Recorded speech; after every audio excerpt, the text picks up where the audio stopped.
Assalamualaikum warahmatullahi wabarakatuh. Al-Fatihah. A'udzubillahi minasyaitonir rajim. Bismillahirrahmanirrahim. Alhamdulillahirabbil alamin arrahmanir rahim maliki yaumiddin. Iyyaka na'budu wa iyyaka nasta'in ihdinas siratal mustaqim. Shiratal ladzina an'amta 'alaihim ghairil maghdubi 'alaihim waladdallin. Amin. Bismillahirrahmanirrahim. Qala al-mu'allifu rahimallahu ta'ala wa nafa'ana bihi wa bi 'ulumihi wa bi asrarihi fid dharain. Amin. Bismillahirrahmanirrahim. Wa mashu jami'ir ra'si wa fi ba'di nusakhil matni wa isti'abur ra'si bil mashi.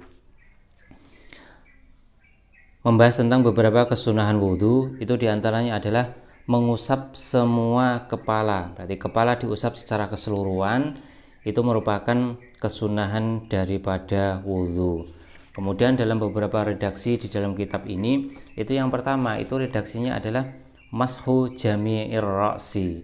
Kemudian dalam redaksi lain itu adalah isti'abur ra'si bil mashi. Cuman beda redaksi saja. Secara makna itu pun sama. Yakni isti'abur ra'si bil mashi, yakni meratakan kepala dengan usapan. Wa amma mashu ba'dir ra'si fawajibun kama sabaqo. Sedangkan untuk mengusap sebagian kepala itu hukumnya adalah wajib, seperti halnya keterangan yang telah lalu. Jadi termasuk rukun dari wudhu itu adalah mengusap sebagian kepala, tapi ketika mengusap keseluruhan kepala itu merupakan kesunnahan. Walau lam yurid naz'ama ala ra'sihi min imamatin wa nahwiha kammala bil mashi 'alaiha. Ketika seorang itu menghendaki untuk tidak mencopot apa yang terdapat di atas kepalanya, baik itu surban ataupun kopiah ataupun songkok ataupun yang lainnya, maka dia itu bisa menyempurnakan usapan kepalanya itu dengan cara mengusap apa yang terdapat di atas kepala tadi, yakni bisa mengusap surbannya ataupun yang lainnya. Nih, berarti seorang ini dipermudah untuk mengusap keseluruhan kepala ini dengan cara bisa mengusap seluruh kepalanya ataupun bisa mengusap terhadap apa yang berada di atas kepalanya. Qauluhu wa yukammilu bil mashi 'alaiha walau labisaha 'ala hadas. Seseorang itu bisa mengusap terhadap apa yang dipakainya walaupun toh ketika memakai itu dalam kondisi hadas. Tapi di sini tentunya mempunyai beberapa syarat. Walitakmili syurutun khamsatun. Al-awwalu ayyam sahal wajiba minar ra'si qabla mashima ala ra'sihi minal imamati wa nahwiha. Syarat yang pertama yaitu seorang itu harus sudah mengusap perkara yang wajib dari kepala sebelum mengusap apa yang terdapat di atas kepalanya, yakni sebelum mengusap apa yang dipakainya. Jadi contohnya taruhlah gini, mengusap perkara yang wajib dulu, berarti taruhlah semisal ini adalah perkara yang wajib, yakni mengusap kepala ataupun rambut yang masih berada di area kepala. Kemudian setelah itu baru disempurnakan mengusap apa yang dipakainya. Nah, semisal gini. Nah, itu sudah selesai. Itu syarat pertama, berarti harus mendahulukan perkara yang wajib, mengusap perkara yang wajib, baru di situ mengusap apa yang dipakainya. Kemudian syarat yang kedua, atsani alla yamsahal muhadhiya lima masahahu minar ra'si. Syarat yang kedua itu tidak mengusap bagian yang sejajar dari kepalanya. Taruhlah semisal saya mengusap kepala yang sini. Nah, kemudian setelah itu saya sampurnakan, saya mengusap sini, kemudian saya sampurnakan mengusap yang sini. Nah, ini tidak menjadi hitungan. Di sini tidak akan menjadi hitungan. Karena apa? Karena antara yang diusap yang di sini kemudian disampurnakan di sini, ini sama saja al-muhadhi ataupun perkara yang sejajar dengannya, itu nanti tidak dianggap sebagai takmil, tidak dianggap sebagai menyempurnakan terhadap usapan kepalanya. Berarti syaratnya itu berarti antara perkara yang diusap, perkara wajib yang diusap dan perkara yang menjadi penyempurnanya itu tentunya harus beda. Taruhlah semisal sini, kemudian saya sempurnakan sini. Nah, ini menjadi takmil. Kemudian syarat yang nomor 3 ini adalah ats-tsalitsu alla yarfa'a yadahu ba'da mashil wajibi minar ra'si wa qabla ayyukammila 'alal imamati aw nahwiha wa illa ihtaja ila ma'in jadidin fahuwa syartun litakmil bil ma'il awal. Syarat yang ketiga yakni seorang itu tidak mengangkat tangannya setelah mengusap perkara yang wajib dari kepalanya dan sebelum menyempurnakan terhadap apa yang dipakainya, baik di situ surban ataupun sejenisnya. Ketika kok tidak seperti itu, maka tentunya dia itu harus berkewajiban untuk mengambil air yang baru. Berarti ini syaratnya itu tidak mengangkat tangan antara jeda yang berada di antara mengusap perkara yang wajib dan mengusap semisal surbannya. Taruhlah saya contohkan seperti ini. Ketika saya sudah mengusap perkara yang wajib, yaitu kepala ataupun rambut yang berada di kepala, kemudian setelah itu tidak mengangkat tangan, langsung diteruskan mengusap untuk takmil ataupun menyempurnakan. Taruhlah semisal saya contohkan seperti ini, ini tangan tidak diangkat, tapi tangan langsung diteruskan menyempurnakan terhadap apa yang berada di atas kepalanya seperti ini.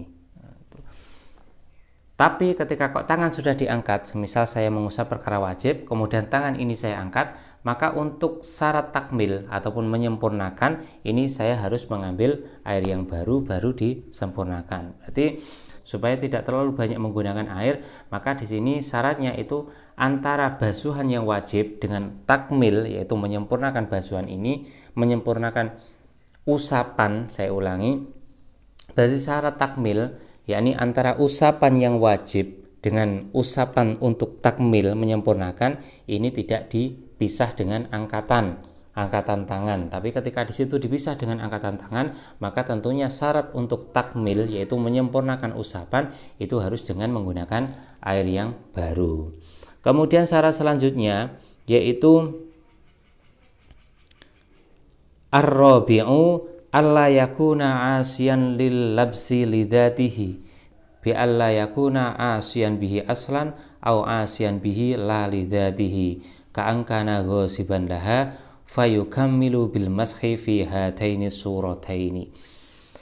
Yang nomor 4 itu adalah seseorang itu tidak maksiat menggunakan imamah ataupun menggunakan surban ditinjau dari zatnya. Nah, ini dengan orientasi ada 2 perkara, yakni bi alla yakuna asiyan bihi aslan au asiyan bihi la lidatihi, yakni menggunakan surban itu tidak maksiat sama sekali, entah karena kesunahan ataupun yang lainnya, ataupun asiyan bihi la lidatihi, yakni seseorang itu menggunakan surban itu maksiat tapi tidak karena zatnya. Taruhlah seperti memakai surban yang ghosopan ataupun surban curian, itu maksiat tapi tidak lidzatihi, maka di situ boleh untuk takmil, dalam artian menyempurnakan usapan kepala, tidak harus mencopot surban ghosopan tadi. Berbeda halnya dengan ketika keberadaan surban itu merupakan perkara yang haram ataupun perkara yang maksiat karena dzatiyahnya, seperti halnya kal muhrim fayamtani'u takmilu bihadhihi surah. Seperti halnya orang yang ihram haji, maka dia itu tidak boleh ataupun tercegah untuk menyempurnakan mengusap kepalanya secara keseluruhan. Karena apa? Karena tentunya seorang haji itu adalah orang yang tidak boleh memakai tutup kepala, sehingga ketika surban yang dipakai oleh orang muhrim ataupun orang yang ihram itu adalah pemakaian yang dianggap maksiat lidzatihi, sehingga orang yang ihram itu terlarang untuk takmil, yakni surbannya itu harus dicopot kemudian baru ditakmil ataupun disampurnakan usapan kepalanya. Selanjutnya syarat yang nomor 5, alla yakuna alal imamati au nahwiha najasatun ma'fuun anha kadami baroghis wa illa imtana'at takmil lima fihi minat tadhammukhi bin najasah. Syarat yang kelima seorang itu bisa takmil, yakni di surbannya itu tidak ada najis yang ma'fu, seperti halnya adanya darah nyamuk ataupun sejenisnya. Itu ketika ada darah nyamuk, semisal di peci, di kopiah itu ada darah nyamuk yang sedikit, itu adalah najis yang dima'fu, sehingga seorang itu ketika sholat itu tidak apa-apa. Namun permasalahannya itu ketika nanti terkena air, itu nanti akan menjadi najis yang tidak ma'fu, sehingga seorang itu ketika di surbannya itu ada najis yang ma'fu, itu tidak boleh takmil, tidak boleh menyempurnakan usapannya di atas apa yang dipakai tadi. Karena apa? Karena nanti menyebabkan at-tadhammuhu bin najasah, yakni menyebabkan seorang itu akan bergelumuran dengan najis. Berarti dalam pembahasan ini itu intinya seperti ini. Seorang itu disunnahkan di dalam wudhunya untuk menyempurnakan usapannya ke semua kepala. Baik di situ kepalanya langsung ataupun dengan melalui penyempurnaan usapan atas apa yang dipakainya. Taruhlah semisal saya memakai kopiah, kemudian ketika saya menghendaki untuk menyempurnakan usapan kepala, saya bisa mencopot kopiah saya. Kemudian caranya yaitu dengan cara mengambil air, kemudian setelah itu kita usapkan. Kita usapkan ke belakang, kemudian kita balikkan lagi ke depan. Itu ketika kita prakteknya itu dengan cara mencopot apa yang berada di atas kepala kita. Ataupun ketika kita tidak mau mencopot apa yang berada di atas kepala kita, taruhlah saya memakai kopiah, maka saya pun juga bisa takmil, yaitu menyempurnakan usapan ke seluruh kepala tanpa mencopot apa yang berada di atas kepala saya, itu dengan cara seperti tadi, ada 5 syarat tadi. Jadi yang pertama itu taruhlah saya mengusap yang perkara wajib, kemudian setelah itu saya sampurnakan, ya ini takmilnya ini, saya sampurnakan untuk mengusap apa yang berada di atas kepala saya. Nah seperti ini dengan syarat 5 tadi. Selanjutnya adalah wa mashu jami'il udhunaini zahirihima wa batinihima bima'in jadidin. Termasuk kesunahan wudhu yang selanjutnya adalah mengusap kedua telinga baik ditinjau dari zahir ataupun batin. Perbedaan zahir ataupun batin itu apa? Wal muradu bi zahirihima ma yalir ra'sa wa bi batinihima ma yalil wajha.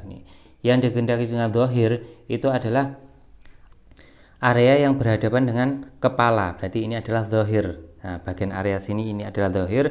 Kemudian yang dikehendaki dengan batin adalah wa bi batinihima ma yalil wajha. Ini adalah yang batin.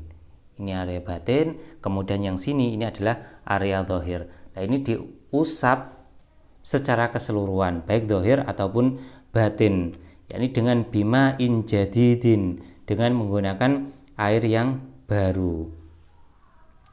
Kemudian juga syarat dari mengusap kedua telinga itu adalah ai ba'da mashir ra'si li'anna ta'khira mashihima an mashir ra'si syartun li khusulis sunnah. Ini mengusap kedua telinga itu syaratnya itu setelah mengusap kepala.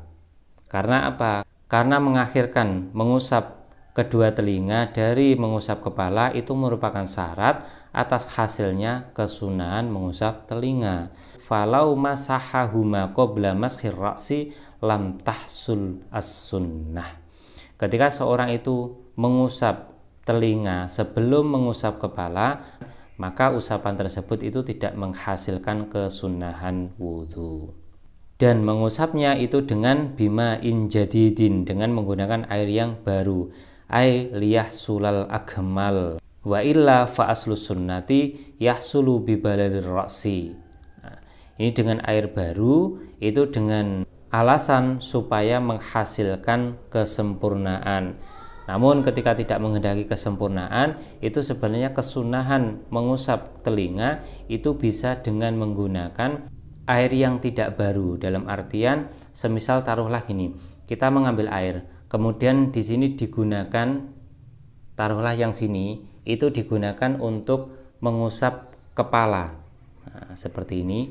Kemudian yang sini ini kan belum mustakmal, ini digunakan untuk mengusap telinga. Ini pun bisa.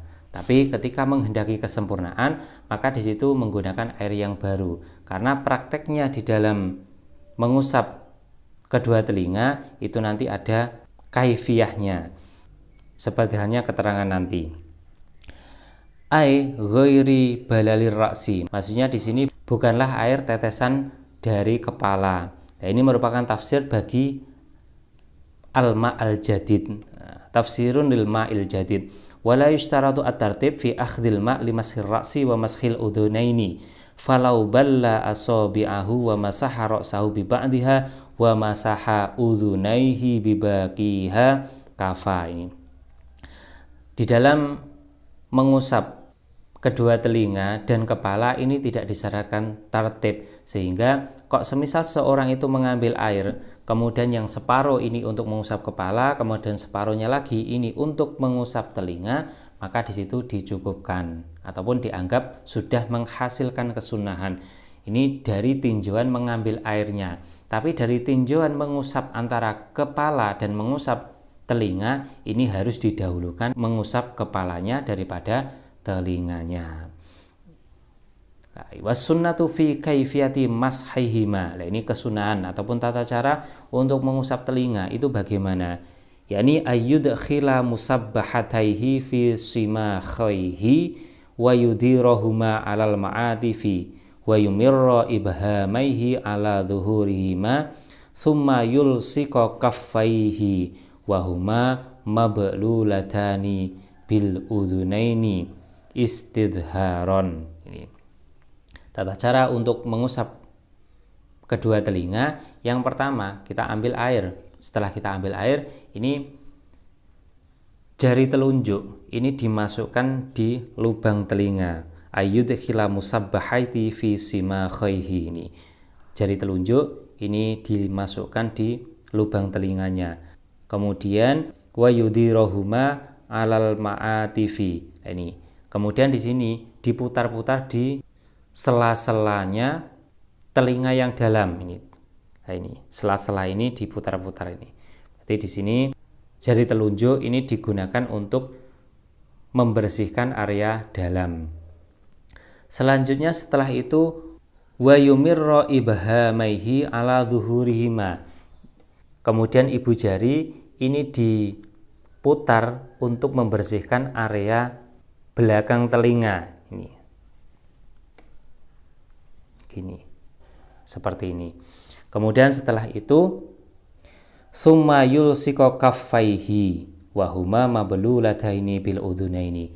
Nah, kemudian yang area sini, area kaf ataupun area telapak tangan ini ditempelkan di telinga. Nah, ini berarti prakteknya seperti itu. Saya ulangi, berarti untuk area dalam ini adalah tugasnya telunjuk, tugasnya jari telunjuk. Kemudian area belakang ini adalah bagiannya ibu jari. Kemudian yang area sini, nah, ini adalah untuk nanti menempelkannya. Berarti prakteknya jari ini dimasukkan, kemudian setelah ini dibuat untuk membersihkan sela-sela telinga, kemudian setelah itu ibu jari digeser, baru setelah itu telapak tangan ditempelkan.